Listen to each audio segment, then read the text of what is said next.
Hi everybody, welcome back to A Moment with Marsee. Today I'm sharing a story about the 5-star rating trap.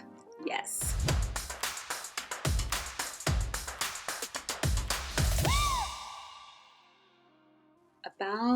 I would say about 7 or 8 years ago, I was in a place where we were looking for a new place to live. I had 2 little boys and I was looking for really good school districts. If you have children, you know exactly what I'm talking about. Hopefully, when you are looking for a house, you have kids, one of the first things you look at is the school district. Not everybody does, but a lot of people do.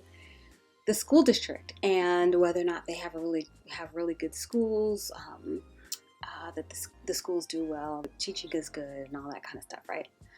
So I was searching for really good school districts where we could live. Of course, you know, the better the school district, the higher the price of living in that area, especially in California. It took me a long time. Like I was starting to really get nervous about this. It was a big deal. I realized along the way that what some parents do, you know, maybe it's known in some circles, it wasn't in mine. When moms are sometimes pregnant with their child, they start putting their unborn children on wait lists for preschool.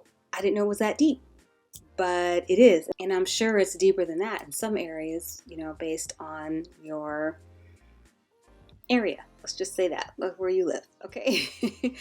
So I really started getting nervous about this. You know, where am I going to put my kids in school? I really want them to be in a good school. I had to pray about it. I was really getting stressed out about it. I really felt the Lord impressing upon me the need to relax. And what He showed me was that just because it's a good school doesn't mean it's a good school for my kids. I've said this in the past about, you know, something that God showed me. God set me free with that. It set me free when He showed me that. God doesn't only set you free from like sin and darkness in the world. He sets you free from like the oppression and bondages of some ways of thought and popular opinion. We get caught up in the 5-star rating system, right?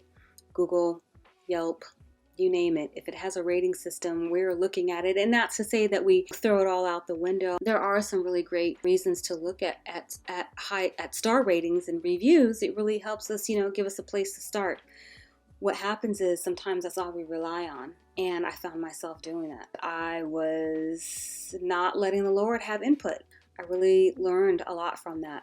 It reminded me of this time when we had just moved into a new place, Joshua and I. We had just one little boy at the time. There was something biting me. I couldn't figure it out. So we had an exterminator come and treat the house, and they were looking for signs too, and they really couldn't figure out what was in the house. They couldn't find anything. And I think about maybe the 3rd time they came, I was at the door talking to the exterminator, and he was, you know, we were just having a conversation, and then all of a sudden he said, "Don't move." And he was looking down, and I looked down, and on my foot was a flea.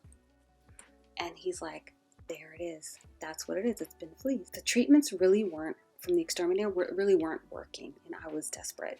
So one night, I was meditating on the scripture. Let me read it to you because it is awesome. Well, you know what? Let me finish telling the story, and then I'm going to get back to it. I read the scripture. I read this passage at night. I said, "God, you're going to have to help me figure it out." Okay. In the middle of the night, God woke me up.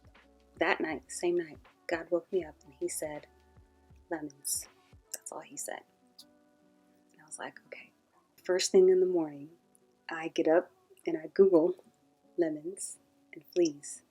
And sure enough, there's a little concoction that you can make with lemons to treat fleas. Guess what we had in the backyard? A lemon tree.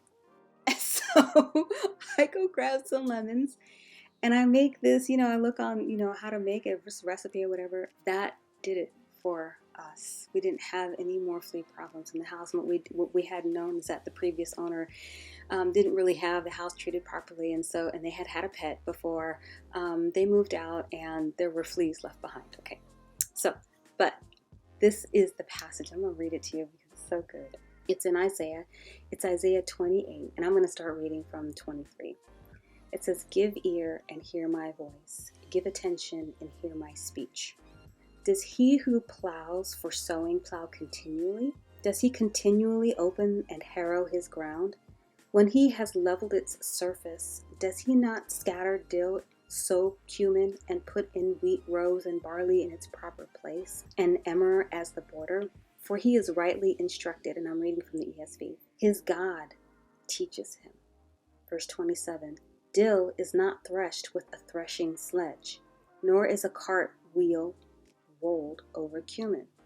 But dill is beaten out with a stick and cumin with a rod." Verse 28, "Does one crush grain for bread? No, he does not thresh it forever. When he drives his cartwheel over it with his horses, he does not crush it. This all comes from the Lord of hosts. He is wonderful in counsel and excellent in wisdom."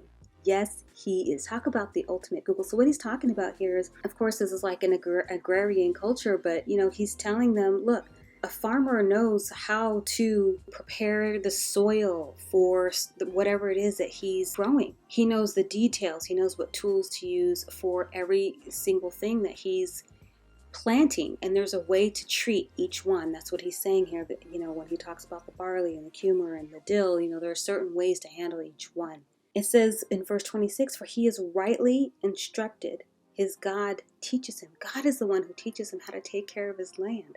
He's the ultimate Google. A lot of times we have questions. In this day and age, 2021, we go where? To Google. Alexa, Siri, how do I do X, Y, and Z? YouTube, how do I do this? I'm not saying that those tools are not great. They're great tools. What I'm saying is that for me, I get sometimes really hung up on other people's ways of doing things and people's popular opinion about certain things. It can help. Yes, it can. But I would just caution everyone, including myself, not to forget God and his review, his popular opinion about what's perfect for you, what's perfect for your family, what your path is in the future. He knows 10 years, 20 years down the line what's going to happen in a school district or with a product or with a certain plan that we have. He knows best for us. So I'll leave you with that. Caution against the 5-star reviews and popular opinion. It's great, a great tool, but don't forget God. Don't forget his opinion. Don't forget his 5-star review. Love you guys. Talk to you next time.